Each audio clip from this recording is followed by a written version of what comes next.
I'm Jenny Tapp with Skip Bayless and Shannon Sharpe. Happy Labor Day, guys. How we doing? Labor Day, Jenny. Happy Labor Day. How you doing, Skip? Boy, the Lakers were laboring last night, weren't they? I can't tell. Yeah. We gotta know. Boy, the Lakers were lucky last night, weren't they? How you like my Skip, you like my Labor Day outfit? I don't know. I'm looking at Jenny right now. You ain't looking at Oh, look at this. I brought the good stuff because I knew you. Yeah, you're Labor Day. You're gloating about that? Yeah, summer's officially over.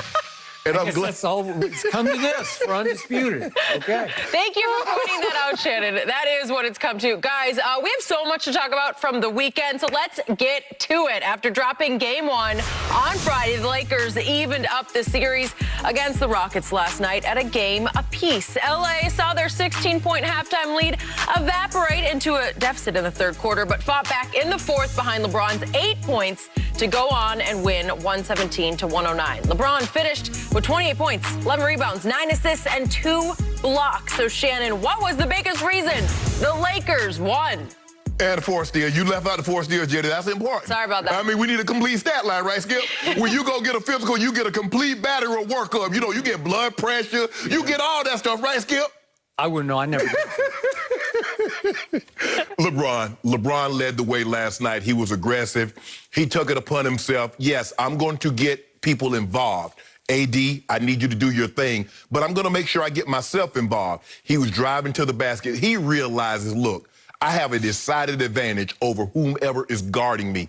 Either they're too small or they don't have enough sandbags in their back pocket. They can't weight themselves down, anchor themselves down to keep me from attacking the rim. So he was on attack mode last night. He got a couple of 3 balls to drop, Skip. You know, sometimes it's a blessing and a curse. He watch one of those things fall, and then, you know, he be wanting the heat check. You actually made an objective point. But I thought he played extremely well last night, Skip. That pace that the Rockets play at, Skip, yeah, they're small. So if they're small, what must they do? They can't get into a whole bunch of half-court sets.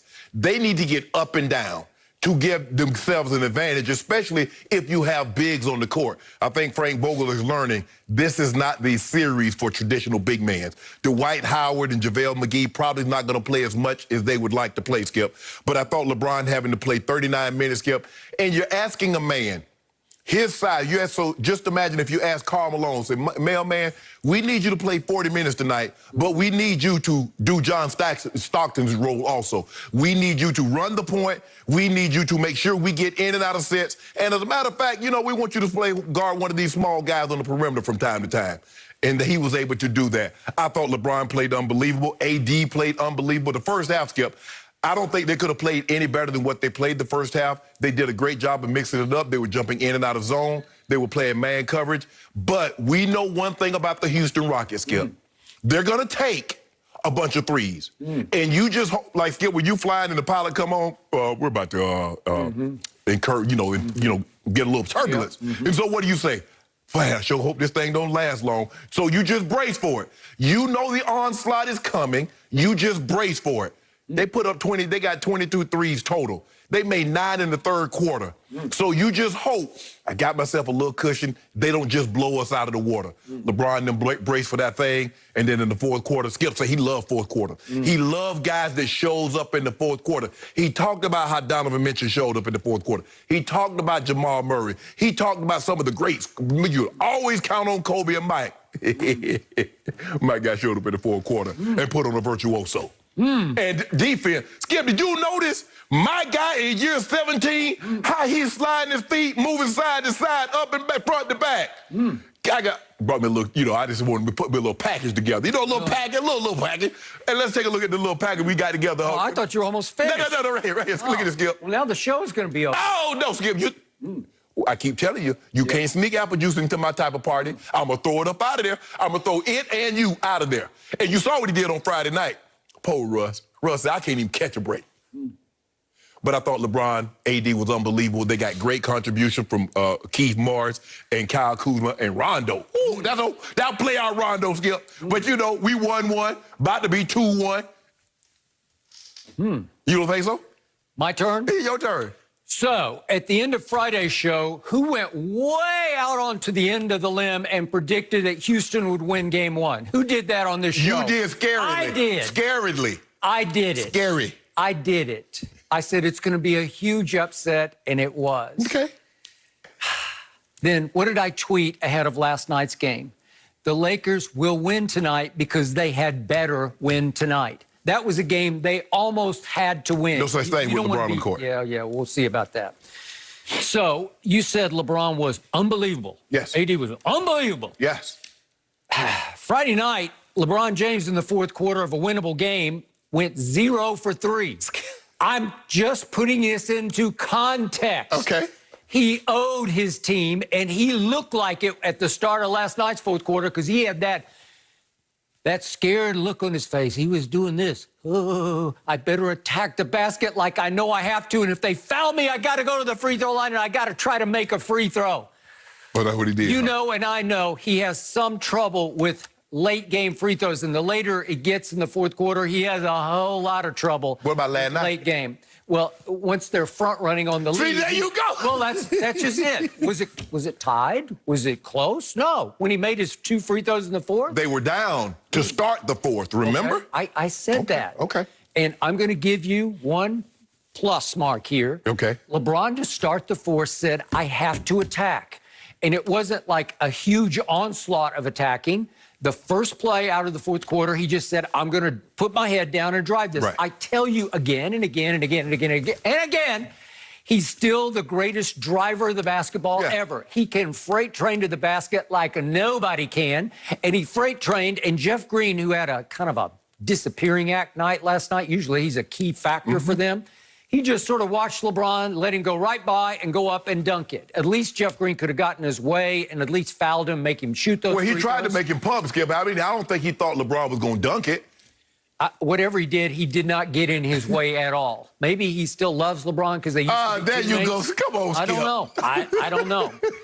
So now let's put last night in the grandest context.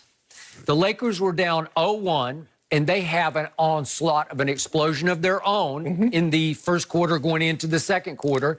And who knew that not Marcus Morris, but Markieff, his twin brother, would hit 4 3-point shots last night? Who knew that? He hit 3 in about 1 minute and 11 seconds. Yeah. And that was the difference that sparked and it just detonated a run that put the Lakers up 42-21. That's a 21-point lead with 10:39 left in the second quarter. And I thought, this is way over. Didn't you think that? No. Oh, I did.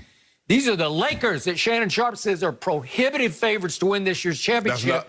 These are the tiny little Rockets, the little miniature Rockets. And I'm thinking, AD's going to get whatever he wants. They got hot hands. I'm thinking this is going to be the blowout of blowouts.